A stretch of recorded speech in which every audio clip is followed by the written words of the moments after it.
After thousands of hours in the air and hundreds of comments from you guys sharing your own long-haul flight tips, today I put them all together into the ultimate survival guide to make your next flight comfy and stress-free, even if you're stuck in economy like most of us mortals. I've got some controversial snack strategies, clothing hacks that'll get you VIP treatment, and a few sleep tricks that even veteran travelers don't know about. First up, and I don't care how many of you roast me in the comments because of this, but the fanny pack is still king. It gives you extra packing space and you have everything at your fingertips in the airport and on the plane. Yes, airlines are cracking down on fanny packs, but I'll get to a solution in a second. I'll link to my favorite one down below. It's super affordable and big enough to fit a ton of stuff in it, but not too bulky that it draws attention from the airlines. Okay, so before we get into my somewhat controversial food hacks, and yes, one time I did have a standoff with the TSA over some peanut butter, let's talk about what actually goes in the fanny pack. There's two different phases. In the airport, I keep all my small valuables in my fanny pack. I have a dedicated pocket for my passport and boarding pass since I'm constantly taking that out all the time. Hand sanitizer goes in another pocket. Then in the big pocket, I just cram all my small valuables in there when I'm passing through TSA to keep everything safe and together, like my wallet, phone, watch, earbuds, and that sorts of stuff. Then when I'm waiting at the gate, I switch things around a little bit so I'll have all my flight essentials at arm's reach, like my Kindle, power bank, charging cables, snacks, headphones, eye mask, earplugs, chapstick, pen for immigration, and this Bluetooth adapter thingy, which we'll get to in a second. Then I put the bigger items that I want close by, like my laptop, inside my personal item, which will go under the seat in front of me. Make sure your personal item actually does fit under the seat though, because it's not very nice to steal other people's overhead bin space with your personal item. 18 by 14 by 8 inches is a pretty safe size, but every airline is different. I recommend not jamming things 100% full in case you need to squeeze it in there, but sometimes you can't help it, and I've been known to break my own rules sometimes too. Alright, before we get into food, entertainment, and sleep hacks, let's talk travel clothes. I feel like there's three different camps in the travel clothes world. The pajama people, the fashionistas, and the Goldilockses, or people who look put together but are low-key super comfy. In my experience, dressing somewhat nice but also comfy can make your entire airport experience smoother. For example, when I dress nice and have a cheery attitude at the check-in counter, they're more likely to let those minor baggage weight issues slide. It also helps when I ask if I can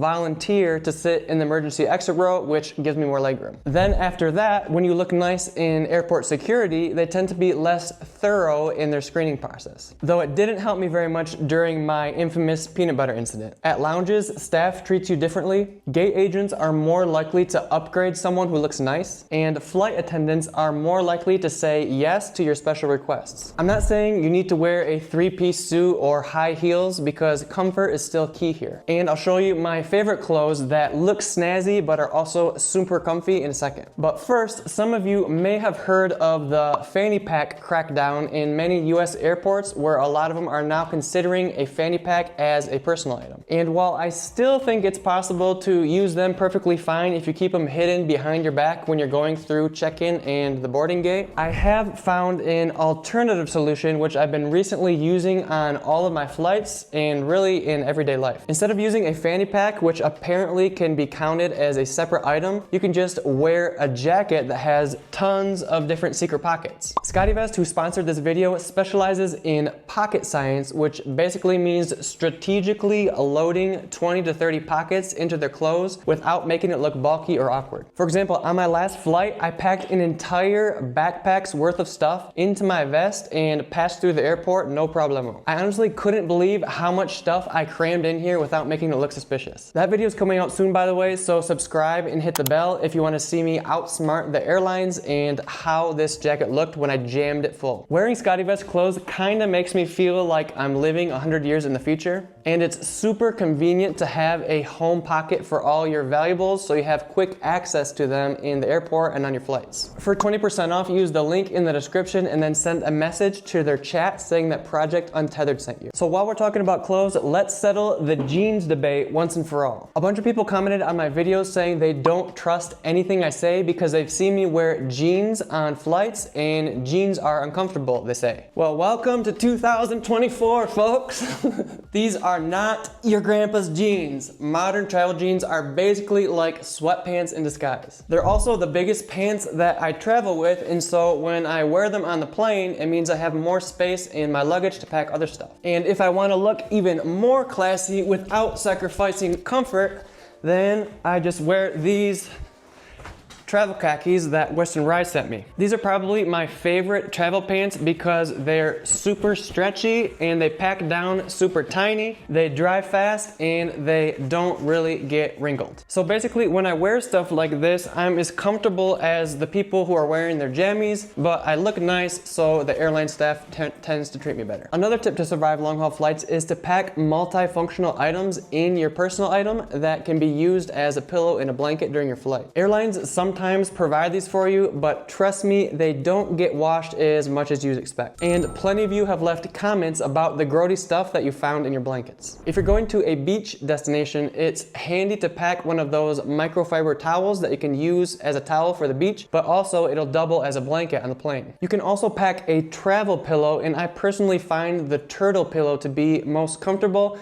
but on long-term trips, I don't usually pack travel pillows at all because I find that they just get in the way after a while. Instead, I just use my packable raincoat as a pillow on the plane because, again, it's multifunction. That said, my wife does travel with a travel pillow that she emptied out and added a zipper to so that she could pack clothes in and fit more stuff. If you decide to try this for yourself, I recommend being careful and kind of hiding it so the check-in agents don't see it. Some of you also recommended a shamag or pashima, I hope I'm saying those right, which are kind of like scarf face cover thingies that can double as a pillow or blanket. All right, this next one is a big one. Your comfort level during your flight is directly related to the types of foods you eat before and during said flight. I highly recommend avoiding greasy foods, eggs, anything that's super salty, caffeine, fizzy drinks, and alcohol. All of this stuff makes you gassy, and when you're flying at altitude, those gases expand. That means you're gonna feel bloated and probably get a bunch of nasty looks from your neighbors from ripping farts the entire flight. That said, you definitely do want to pack snacks for your flight because you never know what time that they're gonna serve the food. One time back in the Stone Age days, before I had lounge access and free food, I was flying on a 24-hour itinerary. I was determined not to get ripped off by expensive airport food, and so I packed a full loaf of bread, an entire jug of jam, and an entire jug of peanut butter. But it turns out peanut butter is considered a liquid, and since I had more than 100 milliliters of it, the TSA wouldn't let me pass through. The joke was on them though, because instead of forfeiting my beloved peanut butter, I turned around, left the security area, made myself 10 peanut butter and jelly sandwiches, then passed through security successfully. Take that, TSA. That said, if you prefer not to complicate life like I tend to do, you could just pack yourself some apples or protein bars or something. Just make sure to eat those apples before passing customs in your destination country. Also, I know this is a hot topic, but I got a lot of hate in the comments in another video where I told this peanut butter story because apparently I wasn't being thoughtful enough about other people who might have peanut butter allergies on the plane. I feel like if someone has a life-threatening allergy, then it's on them to notify the airlines to make sure nobody around them has peanuts, especially because there's a lot of dumb people out there like me who don't know any better or think about those things. But I'm interested to hear your take on the issue in the comments. Is it insensitive to travel with snacks that have peanuts in them? And if you think it is, what is your go-to snack that you pack instead?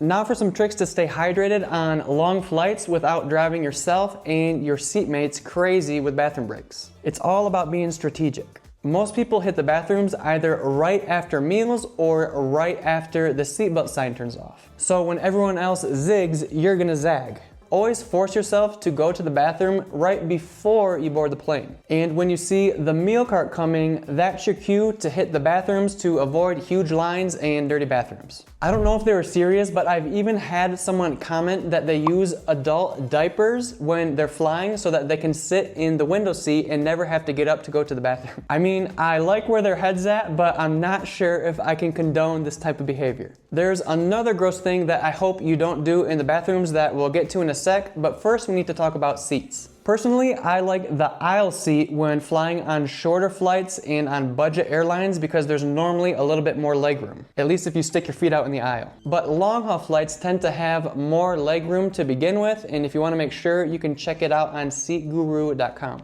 Because of this, I always prefer the window seats on long haul flights so that I can rest my head on the window and I don't have to worry about neighbors with tiny bladders waking me up all the time. That said, if you think you're gonna be the frequent peer, then the aisle may be better for you. In this case, I recommend choosing the aisle seat that's in the interior section of seats. That way the person next to you can get out from both different sides, so you might not get bothered as much. But no matter where you sit, you should always get up from time to time to stretch your legs and avoid the blood from pooling down your feet. And if you have varicose veins or a personal or family history of blood clots, then compression socks might be a good idea. I know that we've covered a lot of tips so far and we still got some even better ones to go. So if you need help remembering them all, I made a free checklist that you can download in the description. Also, if you have any good tips that I haven't mentioned so far, leave them down in the comments and maybe I'll mention them in a future video. So as far as comfort goes, I'm a big fan of using layers, especially if you don't have some sort of blanket with you.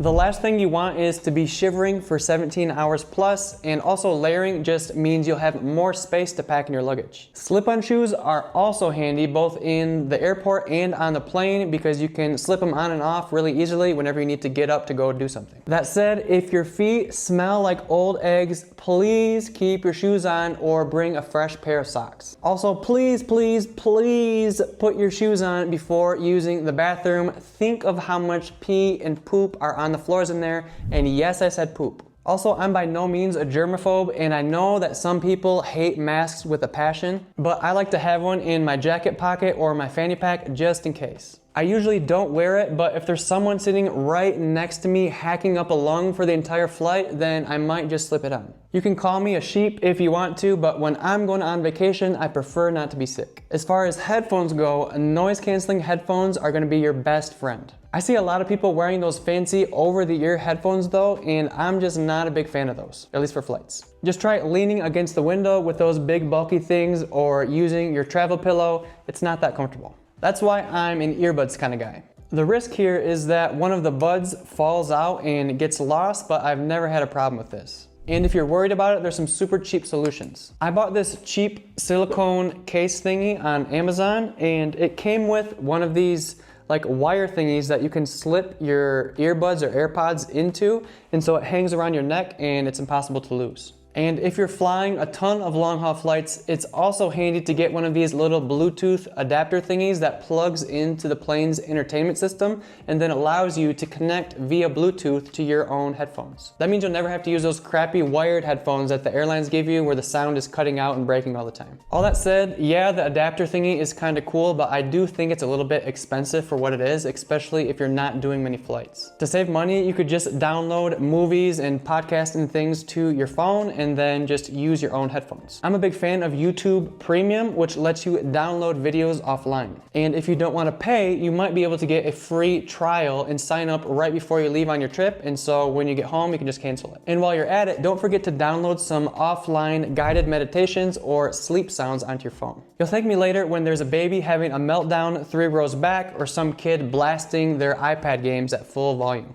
I really shouldn't complain though, because my wife Diane is pretty freaking pregnant right now, and pretty soon that's gonna be our crying baby. Overall, I highly recommend bringing your own entertainment onto the flight on your phone or whatever, and not relying on the plane's entertainment system, because if you have shorter connecting flights, it might not even have an entertainment system, and even on the long ones, there's no guarantee that it won't be broken. And if it is broken and you don't have a backup plan, that's gonna be a really long 17-hour whatever flight.